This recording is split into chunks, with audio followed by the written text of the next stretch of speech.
അമ്മ അഡ്ഹോക് കമ്മിറ്റിക്കെതിരായ ശ്വേതാ മേനോന്റെ കേസിൽ ശ്വേത കോടതിയിൽ സമർപ്പിച്ചത് അപൂർണമായ മിനിറ്റ്സ് എന്ന് എതിർഭാഗം. കഴിഞ്ഞ ജനറൽ ബോഡിയിൽ നടന്നത് പലതും മിനിറ്റ്സിൽ നിന്ന് ഒഴിവാക്കി. ശ്വേത ഇറങ്ങിപ്പോയതടക്കം മിനിറ്റ്സിലില്ല.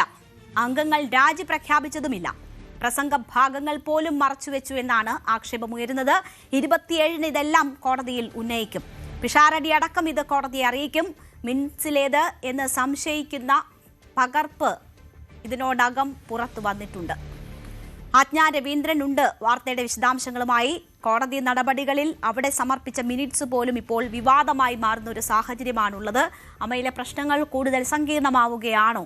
ആജ്ഞ രവീന്ദ്രൻ നമുക്കൊപ്പം ചേരുകയാണ്. ആജ്ഞ, മിനിറ്റ്സ് എന്ന് പറയുന്നത് ഒരു യോഗത്തിലുണ്ടായിട്ടുള്ള എല്ലാ കാര്യങ്ങളും രേഖപ്പെടുത്തുന്ന ഒരു കുറിപ്പാണ്, അല്ലെങ്കിൽ ഒരു രേഖയാണ്. അതിൽ തട്ടിപ്പ് നടന്നിരിക്കുന്നു എന്ന ആക്ഷേപമാണ് ഉയരുന്നത്. ഇപ്പോൾ അതാണ് എന്ന് പറഞ്ഞ് പുറത്തു വരുന്ന രേഖകൾ അതാണ് സൂചിപ്പിക്കുന്നത്.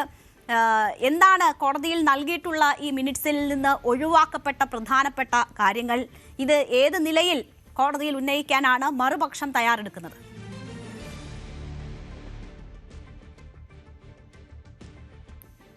രേണുക, കഴിഞ്ഞ ജൂൺ 21-നാണ് അമ്മയുടെ ജനറൽ ബോഡി ചിറ്റപ്പള്ളി സ്ക്വയറിൽ വെച്ച് നടന്നത്. ആ സമയത്താണ് ശ്വേതാ മേനോൻ അടക്കമുള്ള ആ എക്സിക്യൂട്ടീവ് കമ്മിറ്റി ഞാനും എൻ്റെ ടീമും രാജിവെക്കുന്നു, ഞാനും എൻ്റെ അംഗങ്ങളും രാജിവെക്കുന്നുവെന്ന് ശ്വേതാ മേനോൻ മാധ്യമങ്ങളോട് പ്രഖ്യാപിക്കുന്ന സാഹചര്യം ഉണ്ടായത്.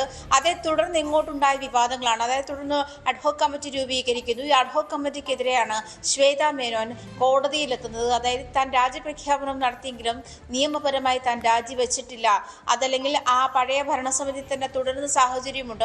ഇതുമായി ബന്ധപ്പെട്ട് മെയിലോ മറ്റ് കമ്മ്യൂണിക്കേഷനുകളോ ഒന്നും നടന്നിട്ടില്ല. അതുകൊണ്ട് തന്നെ പഴയ ഭരണസമിതി തന്നെ തുടരേണ്ടുന്ന, അഡ്ഹോക് കമ്മിറ്റിയായി തുടരേണ്ടുന്ന സാഹചര്യമുണ്ട്.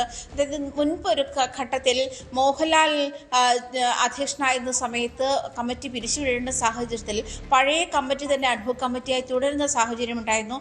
അതും ഇവിടെയും വേണമെന്നുള്ളതാണ് ശ്വേത ആവശ്യപ്പെട്ടത്. താൻ രാജിവെച്ചിട്ടില്ല എന്നുള്ള കാര്യങ്ങൾ ഉൾപ്പെടെയുള്ള കാര്യങ്ങൾ പ്രധാനമായും രേണുക ചോദിച്ചതിൽ അതിൽ ഏറ്റവും പ്രധാനപ്പെട്ട കാര്യം എന്താണ്? ശ്വേതാ മേനോൻ രാജ്യപ്രഖ്യാപനം നടത്തി ഇറങ്ങിയത് മിനിറ്റ്സിൽ രേഖപ്പെടുത്തിയിട്ടില്ല. മറ്റു ചില അംഗങ്ങൾ രാജിവെച്ചത് ഈ മിനിറ്റ്സ് രേഖപ്പെടുത്തിയിട്ടില്ല.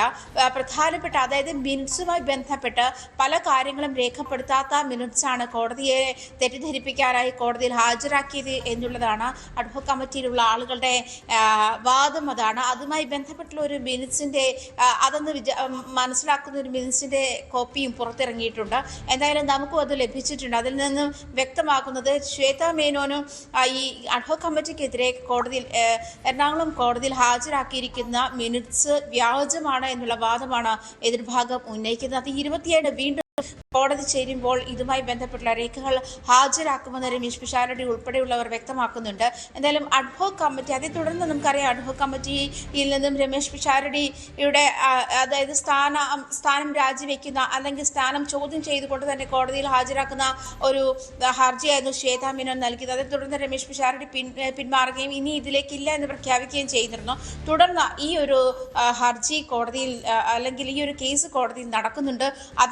അതുമായി ബന്ധപ്പെടുത്തിയാണ് ഈ അമ്മ ജനറൽ ബോഡിയിൽ നടന്നിട്ടുള്ള സംഭവവികാസങ്ങളുടെ മിനിറ്റ്സ് കോടതിയിൽ ഹാജരാക്കിയത്. പക്ഷേ അത് വ്യാജമാണ്. ഈ മിനിറ്റ്സിൽ എഴുതിയിരിക്കുന്നതൊക്കെ കള്ളമാണ്. പല ആളുകളും സംസാരിച്ചിരുന്ന പല സാഹചര്യങ്ങളും സംഭവങ്ങളും ജനറൽ ബോഡിയുമായി ബന്ധപ്പെട്ടുണ്ടായിരുന്നു.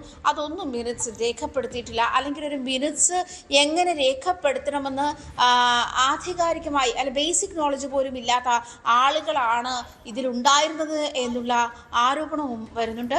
അത് ശരിക്കും നമുക്ക് മിനിറ്റ്സ് തന്നെ രേഖപ്പെടുത്തിയിരിക്കുന്നത്, പുറത്തു വന്നിരിക്കുന്നതും ആയി ബന്ധപ്പെടുത്തി ഒരു അസസ്മെന്റ് നടത്തുകയാണെങ്കിൽ ഇതിൽ അല്പം കഴമ്പുണ്ട് എന്ന് തന്നെ വേണം മനസ്സിലാക്കാൻ. അതിൽ പ്രത്യേകിച്ചും ഇതുമായി ബന്ധപ്പെട്ട തർക്കങ്ങൾ നമുക്കറിയാം.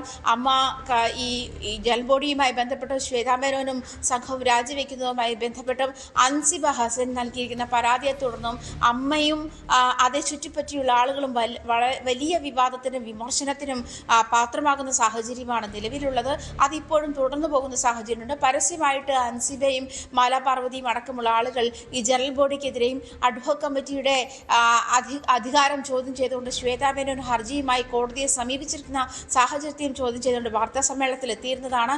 ഇത് മാത്രമല്ല, പ്രധാനമായും ടിനി ടോമിനെതിരായ മറ്റൊരു കേസും അമ്മയുടെ ഇതുമായി ബന്ധപ്പെട്ടുള്ള പ്രശ്നങ്ങളിലേക്ക് അല്ലെങ്കിൽ ഇത്തരം വലിയ പ്രശ്നങ്ങളിലേക്ക് ഉരുത്തിരിഞ്ഞു വന്നതിന് സാഹചര്യം കൂടി വഴിവെച്ചിട്ടുണ്ട് എന്നുള്ള അസസ്മെന്റുകൾ വിലയിരുത്തലുകളുമുണ്ട്. അത്തരം സാഹചര്യങ്ങൾ കൂടി നിലനിൽക്കുമ്പോൾ ഇത് വലിയ സങ്കീർണമായ ഒരു അവസ്ഥയിലേക്ക് തന്നെയാണ് അമ്മ എന്നുള്ള സംഘടനയെ സങ്കീർണമായ അവസ്ഥയിലേക്കാണ് കാര്യങ്ങൾ നീങ്ങുന്നത്. ആജ്ഞ, ഇവിടെ ഇപ്പോ രമേശ് പിഷാരടി അഡ്ഹോക് കമ്മിറ്റി പിരിച്ചുവിട്ടതുമായി ബന്ധപ്പെട്ടൊന്നും ഒരു നിയമ നടപടികൾക്കും താൻ ഇല്ല എന്ന് പറഞ്ഞ വ്യക്തിയാണ്. പക്ഷേ ഇപ്പോൾ ഈ മിനിറ്റ്സിലെ അപാകതകളുമായി ബന്ധപ്പെട്ടുള്ള കാര്യങ്ങൾ രമേശ് പിഷാരടി കോടതിയെ ധരിപ്പിക്കും എന്ന് സൂചിപ്പിച്ചുവല്ലോ. അപ്പോൾ നിയമ നടപടിക്ക് രമേശ് പിഷാരടി കൂടി തയ്യാറെടുക്കുന്നു എന്ന് വേണമോ നമ്മൾ മനസ്സിലാക്കാൻ? മറ്റൊന്ന്, ആജ്ഞ ഇപ്പോൾ പറഞ്ഞു നിർത്തിയതുപോലെ വലിയ ഒരു പ്രതിസന്ധിയിലേക്ക് അമ്മയിലെ സാഹചര്യങ്ങൾ നീങ്ങുകയാണ്. അത് ബുദ്ധിമുട്ടിലാക്കുന്നത് ഈ കൈനീട്ടം ഉൾപ്പെടെ ലഭിക്കുന്ന സാധാരണക്കാരായ, അത് ആശ്രയിച്ച് മുന്നോട്ട് പോകുന്ന കലാകാരന്മാരെയാണ്. അത് തടസ്സപ്പെടരുത് എന്നതുകൊണ്ടാണ് ഈ അഡ്ഹോക് കമ്മിറ്റി രൂപീകരിച്ചുകൊണ്ട് അതിൻ്റെ പ്രവർത്തനങ്ങൾ നടത്താനും 4 മാസത്തിനുള്ളിൽ തെരഞ്ഞെടുപ്പിലേക്ക് നീങ്ങാനുമൊക്കെ താരസംഘടന ലക്ഷ്യമിട്ടിരുന്നത്. ഇതിപ്പോൾ നിയമയുദ്ധത്തിലേക്ക് പോവുകയും അഡ്ഹോക് കമ്മിറ്റി തന്നെ ഇല്ലാതാകുകയും ഒക്കെ ചെയ്തിരിക്കുന്ന ഒരു സാഹചര്യം അതിൻ്റെ ദൈനംദിന പ്രവർത്തനങ്ങളെ ഏതൊക്കെ തരത്തിൽ ബാധിക്കുമെന്നാണ് കാണുന്നത്. നിയമ നടപടികൾക്കപ്പുറം ഒത്തുതീർപ്പിനുള്ള സാധ്യതകളോ സാഹചര്യങ്ങളോ നിലനിൽക്കുന്നുണ്ടോ? അതിനുള്ള ശ്രമങ്ങൾ എന്തെങ്കിലും നടക്കുന്നുണ്ടോ? ഈ മഹാനടന്മാർ ഉൾപ്പെടെയുള്ളവർ ഇതിന്റെ ഭാഗമാണല്ലോ. ആരെങ്കിലും അത്തരം ശ്രമങ്ങൾ നടത്തുന്നുണ്ടോ?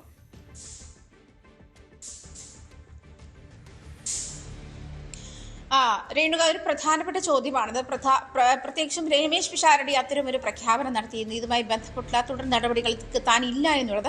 പക്ഷേ ഇവിടെയുള്ള ഒരു പ്രശ്നം എന്ന് പറയുന്നത് രമേശ് പിഷാരടി അടക്കമുള്ള അഡ്ഹോക് കമ്മിറ്റിക്കെതിരെയാണ് ശ്വേതാ മേനോൻ ഈ ഹർജിയുമായി മുന്നോട്ട് പോയിരിക്കുന്നത്. അതുകൊണ്ട് തന്നെ ഈ കേസുമായി ബന്ധപ്പെട്ട എതിർകക്ഷികൾ രമേശ് പിഷാരടിയും ഈ അഡ്ഹോക് കമ്മിറ്റിയിൽ തെരഞ്ഞെടുക്കപ്പെട്ട മറ്റുള്ളവരുമാണ്. അതുകൊണ്ട് തന്നെ അവർക്ക് ഈ അഡ്ഹോക് കമ്മിറ്റിക്കെതിരെ ഉള്ള ഈ മിനിറ്റ്സ് ഉൾപ്പെടെയുള്ള സാഹചര്യങ്ങൾ ശ്വേതാ മേനോൻ ഈ ഹർജിയുമായി ബന്ധപ്പെട്ട് കോടതിയിൽ ഹാജരാക്കുമ്പോൾ അത് വ്യാജമാണെന്ന് അവർക്ക് മനസ്സിലായതുകൊണ്ട് തന്നെ അത് വ്യാജമാണ് എന്ന് സ്ഥിരീകരിക്കാനുള്ള നീക്കം അവരുടെ ഭാഗത്തു നിന്ന് നോക്കുമ്പോൾ അത് വ്യാജമാണ് എന്നാണ് അവരുടെ ആരോപണം. അത് സ്ഥിരീകരിക്കാനുള്ള നീക്കം അവരുടെ ഭാഗത്തു നിന്നും ഉണ്ടാകണം. അതുകൊണ്ട് തന്നെ ഈ അഡ്ഹോക് കമ്മിറ്റിയുടെ കൺവീനർ എന്ന് പറയുന്നത് രമേശ് പിഷാരടി ആയിരുന്നു.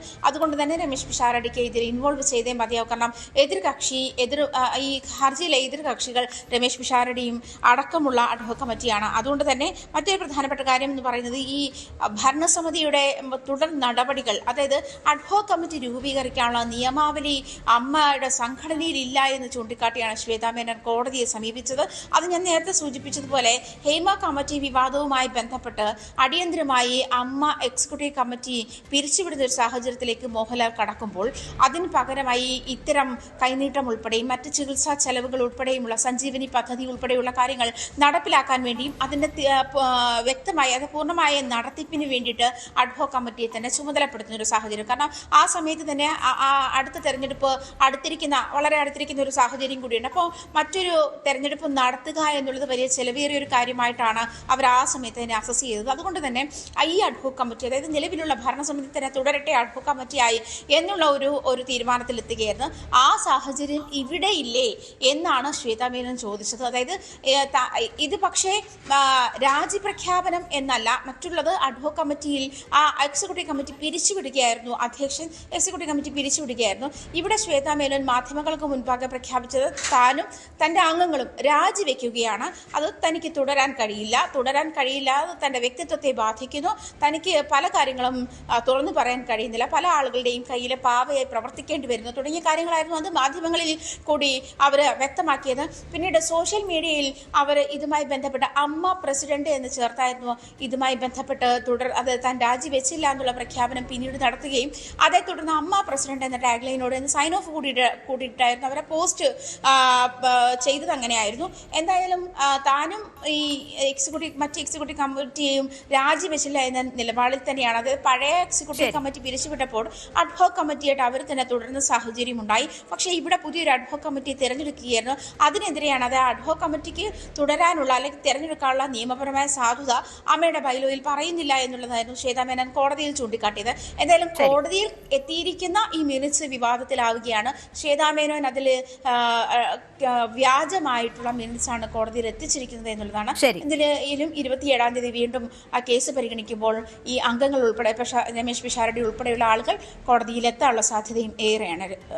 രേണുക. ശരി, ആജ്ഞ രവീന്ദ്രനാണ് വാർത്തയുടെ വിശദാംശങ്ങൾ നൽകിയത്. എന്തായാലും രാജ്യപ്രഖ്യാപനം പിൻവലിച്ചുകൊണ്ടാണ് ശ്വേത ഒരു തുടർച്ചയുടെ സൂചന നൽകിയത്. അവിടെ തങ്ങൾക്ക് അനുകൂലമാകുന്ന തരത്തിൽ മിനിറ്റ്സ് മാറ്റിയിരിക്കുന്നു എന്നതാണ് ഇപ്പോൾ വ്യക്തമാകുന്നത്. എന്തായാലും കോടതി ഈ വിഷയം പരിഗണിക്കുമ്പോൾ എന്ത് നിലപാട് സ്വീകരിക്കുന്നു എന്നത് വളരെ പ്രധാനപ്പെട്ടതാണ്. അവിടെ രമേശ് പിഷാരടി ഉൾപ്പെടെ അഡ്ഹോക് കമ്മിറ്റിയിലെ ആളുകൾ സ്വീകരിക്കുന്ന നിലപാടും വളരെ നിർണായകമാകും. എന്തായാലും താരസംഘടനയിൽ പ്രതിസന്ധി കൂടുതൽ മൂർച്ഛിക്കുന്നു എന്നതാണ് നമുക്ക് മനസ്സിലാകുന്നത്. കൂടുതൽ വാർത്തകൾക്ക് news 18 Keralam YouTube channel subscribe ചെയ്യുക.